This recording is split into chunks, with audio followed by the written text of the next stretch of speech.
51। मंसूर और फूल की चोट। गुरु रविदास जी फरमाते हैं, कहा भयो जो तन भयो छिन छिन, प्रेम जाए तो डर पै तेरो जन। अनल हक, जिसका अर्थ है कि मैं खुदा हूं, कहने पर हजरत मंसूर को बगदाद में सूली पर चढ़ाने की सजा सुनाई गई। उस पर जोर डाला गया कि वो अल्लाहु हक कहे, पर मंसूर ने यह कहने से इनकार कर दिया। जब मंसूर को सूली पर चढ़ाने लगे तो हुक्म हुआ कि पहले इसको पत्थर मारे जाएं।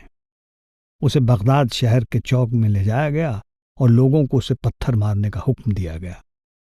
जब लोगों ने पत्थर मारे वो चुपचाप खड़ा रहा, उफ तक न की। शेख शिबली मंसूर का दोस्त भी था और उसके राज और उसकी शक्ति से भी वाकिफ था। उसने सोचा कि अगर मैंने पत्थर मारा तो उचित नहीं, क्योंकि ये फकीर है, और अगर शहर वालों अर्थात मुसलमानों के कर्मकांड में विश्वास रखने वालों का ख्याल करूं तो मारना ही पड़ेगा। आखिर उसने फूल मारा। जब मंसूर को फूल लगा तो वो करा उठा, हाय। शिबली ने पूछा कि तूने हाय क्यों की? मंसूर ने उत्तर दिया कि तू मेरे राज को जानता था, लोग नहीं जानते थे, इसलिए मुझे तेरे फूल की चोट लोगों के पत्थरों की चोट से भी ज्यादा लगी। जब उसे सूली पर चढ़ाने लगे तो पहले उसके हाथ काट दिए गए।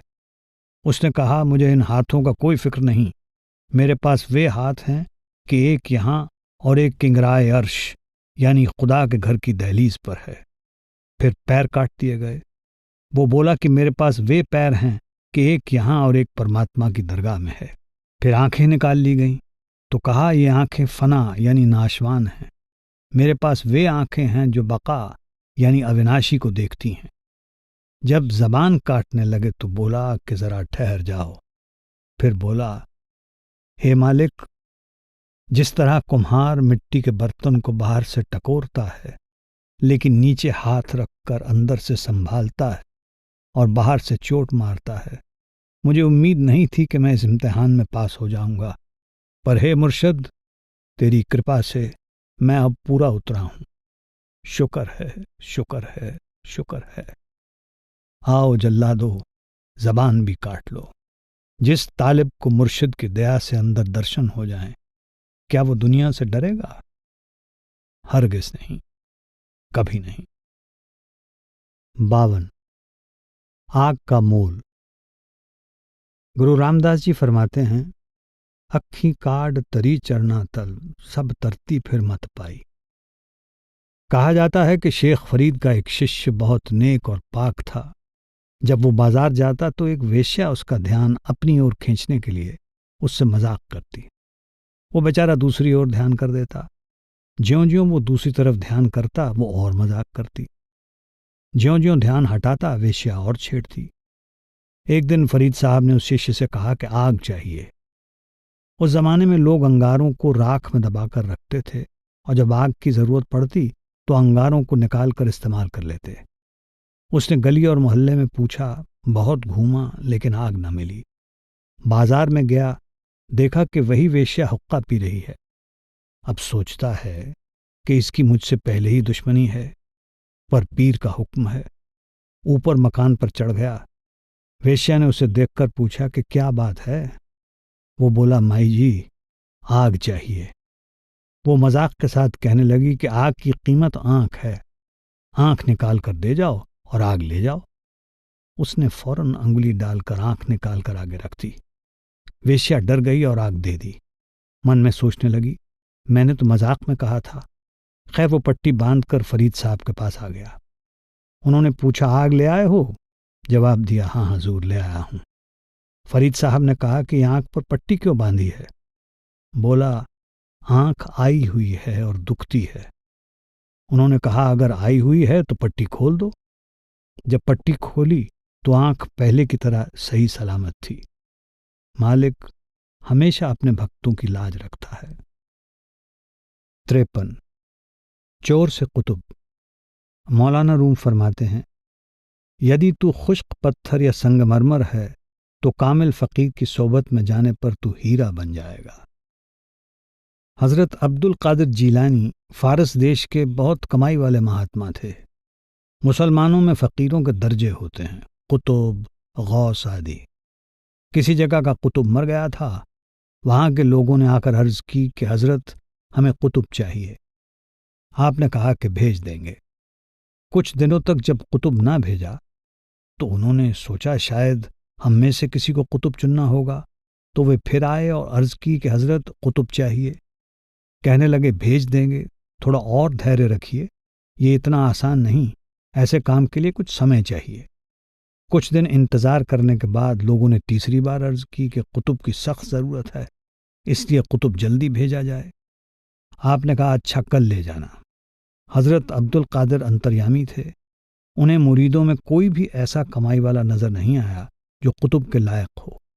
मन में सोचा कि कुतुब कहाँ से देंगे। रात को एक चोर पीर साहब के यहां उनकी घोड़ी चुराने के लिए आया। पहले आगे के पैर खोले, फिर पीछे के। जब पीछे के खोले तो आगे के बंद गए, जब आगे के खोले तो पीछे के बंद गए। चोर हठीला था, तय कर लिया कि घोड़ी जरूर लेकर जानी है। सारी रात खोलता रहा। जब भजन का वक्त हुआ तो पीर साहब जागे। क्या देखते हैं कि एक व्यक्ति घोड़ी खोल रहा है। आपने पूछा भाई तू कौन है और क्या कर रहा है। उसने कहा हजरत मैं चोर हूं, सारी रात लगा रहा और बना कुछ भी नहीं। आपको उसकी ये अदा पसंद आ गई कि इसने सच कहा है। प्यार के साथ कहा हाँ तुझे ये घोड़ी दे दूं। ज्यों ही नजर भर कर उसे देखा, उसे चोर से कुतुब बना दिया। जब दिन हुआ तो उन लोगों ने आकर अर्ज की कि हजरत हमें कुतुब दो। आपने कहा कि जैसा मैंने आपसे वायदा किया था ये रहा तुम्हारा कुतुब, और तुम देखोगे कि इतना श्रेष्ठ कुतुब सारी दुनिया में नहीं होगा। गुरु अपनी दया दृष्टि से जो चाहे कर दे। 54। रूस का बादशाह पीटर। महाराज सावन सिंह जी फरमाते हैं, गुरु स्थूल शरीर में ही सीमित नहीं होता। लोगों की रहनुमाई करने, उन्हें समझाने, उनसे हमदर्दी दिखाने, उनसे प्रेम करने, उनमें विश्वास और भरोसा पैदा करने, उनमें अपने अंदर शांति और आनंद की तलाश का शौक पैदा करने, उन्हें रास्ता दिखाने, उन्हें एक मिसाल बनकर समझाने, उनमें दैवी गुण पैदा करने और उन्हें स्थूल शरीर से निकालकर सूक्ष्म शरीर में ले जाने के लिए गुरु इंसानी चोला धारण करता है। रूस का बादशाह पीटर अपने देश की उन्नति के लिए बहुत उत्सुक था। इसी कारण वो बहुत समय तक यूरोप के देशों में रहा, ताकि वो उन देशों की उन्नति के अनुरूप रूस को भी आगे की ओर ले जा सके। इसी समय के दौरान वो एक मजदूर का भेष बनाकर हॉलैंड देश में गया और वहां बहुत समय तक जहाज़ों का काम सीखता रहा। पूरा कारीगर बन गया। वहां उसको वे रूसी भी मिले जिनको उसने विद्रोह के अपराध में देश निकाला दिया हुआ था। वहां रहकर उनका चाल चलन ठीक हो चुका था। अब बादशाह ने तो उन्हें पहचान लिया, लेकिन वे बादशाह को मजदूर के भेष में ना पहचान सके। बादशाह ने उनसे पूछा कि आप कौन हैं और कहां से आए हैं।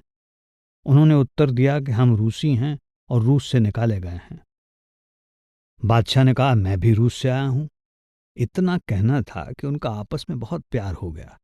जब बादशाह वापस आने लगा तो उनसे बोला कि चलो आप भी मेरे साथ चलो, मेरी बादशाह के साथ दोस्ती है, मैं आपकी सिफारिश कर दूंगा, वो आपको कुछ नहीं कहेगा। उन्होंने मान लिया। जब रूस के बंदरगाह पर पहुंचे तो आगे बड़े बड़े अफसर बादशाह के स्वागत के लिए खड़े थे। खूब बाजे बजने लगे, आतिशबाजियां चलने लगीं कि उनका बादशाह आ गया है। जब उन्होंने देखा कि ये तो वही है जो हमारे साथ मजदूरी करता था, तो हैरान रह गए। ठीक इसी तरह संत हमारे बीच आकर रहते हैं और हमारे जैसा ही जीवन बिताते हैं, लेकिन जब हमारी आंखें खुलती हैं तब पता चलता है कि वो कौन हैं और किस हस्ती के मालिक हैं। 55। जहाज का तूफान से बचाव। सेंट जॉन कहते हैं, तुमने मुझे नहीं चुना बल्कि मैंने तुम्हें चुना है और तुम्हें आदेश दिया है ताकि तुम जाकर फलदार बनो और तुम्हारा फल कायम रहे। जो कुछ मेरे पिता से मेरे नाम पर मांगोगे वो तुमको देगा। जिस वक्त गुरु हरकिशन जी चोला छोड़ने लगे तो उनके शिष्यों ने पूछा कि अब हमें कौन उपदेश देगा। आपने उत्तर दिया कि वो बाबा बकाला गांव में मिलेगा। शिष्यों ने ढूंढना शुरू कर दिया, लेकिन उन्हें उस गांव में ऐसा कोई व्यक्ति न मिला जो उन्हें रूहानी उपदेश देने के काबिल हो। इससे इस बात की शंका पैदा हो गई कि गुरु हरकिशन का उत्तराधिकारी कौन होगा। इस मौके का फायदा उठाकर सोडी खानदान के 22 आदमी गुरु बन बैठे। इस दौरान गुरु हरकिशन जी के एक शिष्य तेग बहादुर चुपचाप एक बूढ़ी औरत के मकान में बैठे भजन कर रहे थे, जिनके बारे में किसी को पता नहीं था। उस जमाने में मक्खन शाह नामक एक शिष्य, जो सौदागर था, अपने माल का जहाज भरकर फारस से भारत को ला रहा था। रास्ते में तूफान के कारण जहाज अटक गया और डूबने लगा। डूबते हुए जहाज की छत पर बैठे मक्खन शाह ने घुटने टेक कर और हाथ जोड़कर विनती की कि इस वक्त जो गुरु है, अगर वो मेरे जहाज को पार कर दे तो मैं 500 मोहरें भेंट करूंगा। इतना कहना था कि जहाज चल पड़ा। जब जहाज हिंद महासागर के किनारे लगा तो माल बेचकर उसने काफी लाभ कमाया। जब वो गुरु हरकिशन जी के दर्शन करने और अपनी भेंट अर्पण करने के लिए गया तो उसे पता चला कि गुरु साहब तो चोला छोड़ चुके हैं।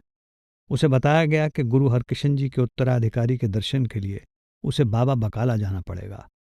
वो पूछता पूछता बाबा बकाला आ गया। वहां 22 गुरु गद्दियों पर बैठे हुए थे। अब सोचने लगा कि मोहरें किसको दूं, कुछ समझ में ना आया। आखिर 5-5 मोहरें सबके सामने रखता गया कि जिसने मेरे जहाज को पार लगाया है अपने आप ही बोल पड़ेगा। लेकिन उन 22 में से किसी ने भी जिक्र न किया, सिर्फ आशीर्वाद ही देते रहे कि खुश रहो। आखिर उसने लोगों से पूछा कि यहां और भी कोई महात्मा है। किसी ने बताया कि एक और भी है जिसको तेगा कहते हैं। मन में सोचा कि चलो उनके भी दर्शन कर लें। जब गुरु तेग बहादुर जी के पास पहुंचा तो पहले की तरह 5 मोहरें आगे रखकर माथा टेक दिया। गुरु साहब ने कहा, बाकी मोहरें कहाँ हैं? तूने 500 मोहरों का वादा किया था, जरा मेरा कंधा तो देख, जहाज की कीलों के कितने जख्म लगे हुए हैं। इतना कहकर उन्होंने कुर्ता उतार कर कंधा दिखा दिया। ये कौतक देखकर मक्खन शाह ने चुपचाप 500 मोहरें रख दी। जब पक्का निश्चय हो गया तो उसी मकान की छत पर चढ़कर ऊंचे स्वर में आवाज लगाई, गुरु ला दो रे, गुरु ला दो रे, यानी गुरु मिल गया रे, गुरु मिल गया रे। जब लोगों को पता चला तो बाकी की 22 गुरु गद्दियां उठ गईं। उनके रोजगार बंद हो गए। जिज्ञासु बहुत बड़ी संख्या में गुरु तेग बहादुर साहब की शरण में आने लगे।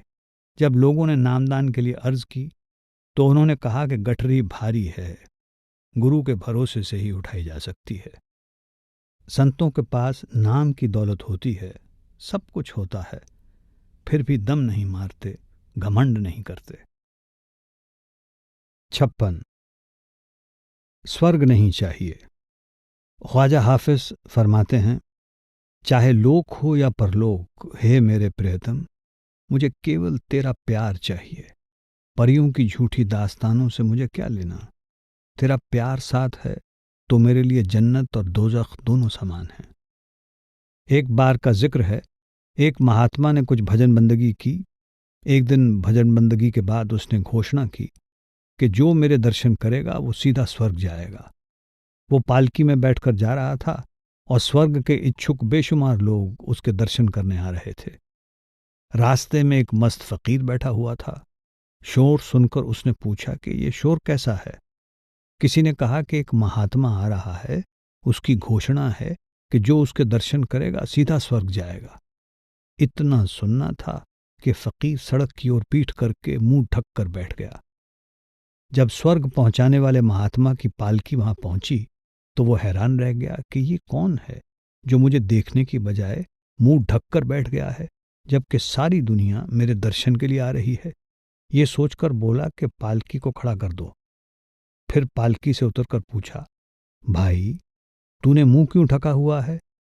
फकीर ने उत्तर दिया, मैं तेरा मुंह नहीं देखना चाहता, मुझे जाना है सचखंड को और तू देता है स्वर्ग, मैं तेरा मुंह क्यों देखूं? तब पालकी वाले महात्मा ने कहा, आज से तू मेरा मुर्शद है। इसलिए ख्वाजा हाफिज कहते हैं, आशिक़े यारम मराबा कुफ्र बा ईमा चिहकार, तिश्नाए दर्दम मराबा वस्ल बा हिजरां चिहकार। मैं उसका आशिक हूं, मुझे मोमिन बनने की जरूरत नहीं। मैं ना कुफ्र मांगता हूं, ना ईमान, ना जुदाई, ना मिलाप। सच्चे भक्त परमात्मा से परमात्मा को मांगते हैं, स्वर्ग बैकुंठ नहीं। संतों का प्रभु से इतना प्रेम होता है कि वे सांसारिक प्रलोभनों से अनासक्त रहते हैं। उन्हें तो प्रभु के मिलाप से ही सच्चा सुख मिलता है। 57। सच्चा शिष्य कौन? गुरु अमरदास जी फरमाते हैं, शब्द मरै सोई जन पूरा, सतगुर आख सुनाए सूरा। सत्ता और बलवंडा नामक दो पाठी थे। वे गुरु अर्जन साहब के दरबार में कीर्तन किया करते थे। उन्हें भ्रम हो गया कि उनके कीर्तन के कारण ही इतनी संगत जुड़ती है। इसी अभिमान ने उन्हें लालची बना दिया। उनके घर एक जवान लड़की थी जिसकी शादी की उन्हें फिक्र थी। एक दिन गुरु साहब से कहने लगे कि लड़की की शादी करनी है, हमें कुछ रुपयों की ज़रूरत है। गुरु साहब ने कहा, बहुत अच्छा। ये कहकर आपने 100-200 रुपये देने चाहे, लेकिन उन्होंने इनकार कर दिया और कहा कि आपके दरबार में सैकड़ों शिष्य आते हैं, आपको किस बात की कमी है। अब संतों के पास इतना रुपया कहाँ। जब गुरु साहब ने कोई जवाब ना दिया तो पाठी कहने लगे, और कुछ नहीं तो हमें कम से कम 1% प्रति शिष्य वसूल कर दो, इससे हमारी बहुत मदद हो जाएगी। उनका ख्याल था कि गुरु साहब के शिष्य काबुल कंधार तक हैं, हमारे हजारों रुपए बन जाएंगे। महीना बीत गया पर पाठियों को कुछ भी प्राप्त न हुआ। उन्होंने गुरुजी से फिर विनती की कि उनकी मांग पूरी की जाए। गुरुजी ने कहा कि शीघ्र ही तुम्हारी मांग पूरी कर दी जाएगी। 2 मास और बीत गए पर ना तो उन्हें कोई चढ़ावा ही आया और ना ही गुरुजी ने किसी को चढ़ावा देने के लिए कहा। पाठी फिर गुरुजी के पास गए और उन्होंने अपनी अर्ज दोहराई और कहा कि आप अपना वचन पूरा कीजिए। गुरुजी ने कहा कि कल तुम्हारी मांग पूरी हो जाएगी। पाठियों ने सोचा कि संगत जो भी लाती है उसे संगत पर खर्च कर दिया जाता है। गुरुजी अपने पास बचाकर कुछ भी नहीं रखते, तो वे कल अपना वचन कैसे पूरा करेंगे? क्या वे किसी से उधार लेकर देंगे? लेकिन जब दूसरे दिन गुरु साहब ने 4.5 टके आगे रख दिए तो वो देखकर हैरान रह गए। गुरु साहब ने उनकी हैरानी दूर करते हुए कहा, पहले सिख गुरु नानक साहब, दूसरे सिख गुरु अंगद देव, तीसरे सिख गुरु अमरदास, चौथे सिख गुरु रामदास जी, और मैं अभी आधा सिख ही हूं। इसलिए मैं तुम्हें वही दे रहा हूं जो तुमने मांगा है, यानी 1% प्रति सिख। गुरुजी ने फरमाया, भाई, सच्चा शिष्य बनना आसान नहीं है। दुनियावी इच्छाओं और प्रलोभनों को त्याग कर केवल प्रभु भक्ति की ओर ध्यान देना चाहिए। प्रभु प्रेम को दुनिया के धन से नहीं आंका जा सकता। 58। गुरु रामदास और मिट्टी के चबूतरे। महात्मा बुद्ध फरमाते हैं, एक व्यक्ति 1000 बार युद्ध में 1000 लोगों को जीत लेता है, जबकि दूसरा व्यक्ति केवल अपने आप पर विजय प्राप्त करता है। वास्तव में दूसरा व्यक्ति ही सबसे बड़ा विजेता है। जब तीसरे गुरु गुरु अमरदास जी ने अपना उत्तराधिकारी चुनने का मन बनाया तो उनके शिष्यों में से बहुत से ऐसे थे जिन्हें विश्वास था कि शायद गुरु साहब उन पर दया करके उन्हें अपना उत्तराधिकारी नियुक्त कर दें। पर जैसा कि आम तौर पर ऐसी स्थिति में होता है, गुरु साहब ने सबको इम्तिहान की कसौटी पर रख दिया। हुक्म दिया कि अमुक मैदान में अपनी अपनी मिट्टी लाकर चबूतरे बनाओ। सेवकों ने चबूतरे बनाए। आपने कहा यह ठीक नहीं है, फिर बनाओ। लोगों ने फिर बनाए। आपने कहा यह भी ठीक नहीं है। लोगों ने तीसरी बार बनाए। आपने कहा यह जगह ठीक नहीं है, अपनी अपनी मिट्टी उस मैदान में ले जाओ और फिर बनाओ। लोगों ने फिर बनाए, लेकिन आपने पसंद न किए। जब आपके सदगुरु अंगद देव जी ने आपको अपना उत्तराधिकारी बनाया था तो उस समय आप काफी बड़ी उम्र के थे। इस वक्त गुरु साहब लगभग 95 साल के थे। जब 4-5 बार इस तरह हुआ तब लोगों ने सोचा कि 70 साल के बाद आदमी की अकल कायम नहीं रहती। गुरु साहब की उम्र तो लगभग 95 साल है, सो ये सोचकर बहुत से लोग हट गए। जो लोग रहे उनसे गुरु साहब चबूतरे बनवाते रहे और गिरवाते रहे। आखिर कब तक? एक एक करके सभी छोड़ गए। केवल एक रामदास जी रह गए जो चबूतरे बनाते और गुरु साहब के पसंद न करने पर गिरा देते। दूसरे शिष्य जो आपको गुरुजी के आदेश का पालन करते देख रहे थे, आपका मजाक उड़ाते हुए कहने लगे कि आप तो सौदाई हैं जो गुरु को प्रसन्न करने के लिए बार बार चबूतरे बना रहे हैं। रामदास जी ने थोड़ी देर काम रोककर उनसे कहा, भाइयों, सारी दुनिया अंधी है, केवल एक व्यक्ति है जिसे दिखाई देता है, और वो हैं मेरे सदगुरु। सदगुरु के सिवाय बाकी सारी दुनिया पागल है। इस पर शिष्य कहने लगे कि आप और आपके गुरु दोनों की अकल कायम नहीं है। रामदास जी रो पड़े और बोले कि आप मुझे चाहे जो मर्जी कह लो, लेकिन गुरु साहब को कुछ ना कहो, क्योंकि अगर गुरु साहब की अकल कायम नहीं तो किसी की भी अकल कायम नहीं है। गुरु साहब अगर इसी तरह सारी उम्र हुक्म देते रहेंगे तो रामदास सारी उम्र चबूतरे बनाता रहेगा। आपने खुशी खुशी 70 बार चबूतरे बनाए और 70 बार गिराए। इस पर गुरु अमरदास जी ने कहा, रामदास, अब तुम भी चबूतरे बनाना छोड़ दो। मैं तुमसे बहुत प्रसन्न हूं, क्योंकि एक तुम ही हो जिसने बिना कुछ कहे पूरे समर्पण से मेरा हुक्म माना है। गुरु साहब चबूतरे क्यों बनवाते और गिरवाते थे? केवल इसलिए कि जिस हृदय में नाम रखना है और जहां से करोड़ों जीवों को फायदा उठाना है, वो हृदय भी किसी काबिल होना चाहिए। रामदास जी का दृढ़ प्रेम देखकर आखिर गुरु अमरदास जी ने उनको अपनी छाती से लगा लिया और रूहानी दौलत से भरपूर कर दिया। 59। सूबेदार और गुरु। मौलाना रूम फरमाते हैं, कामिल मुर्शिद की सोहबत करो ताकि तुम पर भी खुदा की रहमत हो और तुम अपने आप को खुदा के हवाले कर सको। एक बार गुरु तेग बहादुर साहब आगरा जाते हुए रास्ते में एक तंबू में ठहरे हुए थे, तो मुगल बादशाह का एक अहलकार गुरु साहब से मिलने के लिए आया। गुरु साहब उठकर उससे गले मिले। शिष्यों के मन में जिज्ञासा हुई कि मुगल बादशाह तो हिंदुओं पर इतने जुल्म ढा रहा है, फिर गुरु साहब इस मुसलमान अहलकार से इतने प्रेम से क्यों मिले। गुरु साहब भी जान गए कि शिष्यों के मन में अभाव आ गया है। जब अहलकार बातें करके चला गया, तब गुरु साहब ने शिष्यों को यह वृत्तांत सुनाया। बहुत समय पहले ये अहलकार लाहौर का सूबेदार था। अपने महल की चौथी मंजिल पर सोता था। रोज मालिन उसकी सेज फूलों से सजाती थी। एक दिन की बात है, मालिन फूलों की सेज सजाकर गई ही थी कि एक योगी गुटके के सहारे कहीं से उड़ता हुआ वहां आ गया। सूना कमरा और फूलों की सेज देखकर ख्याल आया, क्या अच्छा हो कि मैं 2 घड़ी यहां आराम करके अपनी थकान दूर कर लूं। मेरे पास गुटका है, मुझे कौन पकड़ सकता है। जब चाहूंगा मुंह में डालकर उड़ जाऊंगा। ये सोचकर फूलों की सेज पर जाकर लेट गया। जैसे ही फूलों की महक दिमाग में पहुंची, नींद आ गई। शाम हो गई, लेकिन योगी की आंख न खुली। सूबेदार रोज की तरह जब शाम को सोने के लिए कमरे में गया, तो क्या देखता है कि एक आदमी बिस्तर पर सो रहा है। उसका मुंह खुला हुआ है और कोई चीज मुंह से निकलकर बिस्तरे पे गिरी पड़ी है। अब सोचो, सूबेदार हो, पर्दे वाला घर हो और एक गैर आदमी उसके बिस्तरे पर आकर सो जाए, कितनी बड़ी बात है। उसने कुछ नहीं कहा। चारों ओर घूमकर देखा, मगर योगी को जगाया नहीं। सोचा कि अपने आप ही उठेगा तो अच्छा है। जो गुटका उसके मुंह से निकलकर बिस्तरे पर गिर गया था, उसे उठाकर उसने जेब में डाल लिया और दूर हटकर बैठ गया। जब योगी उठा तो लगा उड़ने की तैयारी करने, लेकिन उड़े कैसे? उड़ने वाली चीज तो पास थी नहीं। उसका रंग उड़ गया। जब सूबेदार को देखा तो रहा सहा होश भी जाता रहा। सूबेदार ने पूछा, योगी तेरा क्या खो गया है? योगी ने डरते हुए कहा, जी गुटका था। सूबेदार ने गुटका दिखाते हुए कहा, यह तो नहीं। योगी ने कहा, जी यही है, कृपया मुझे दे दो। सूबेदार ने गुटका हवाले करते हुए कहा कि जा ले जा और उड़ जा। योगी ने सारी बात जाकर अपने गुरु को सुना दी। उसका गुरु बहुत खुश हुआ।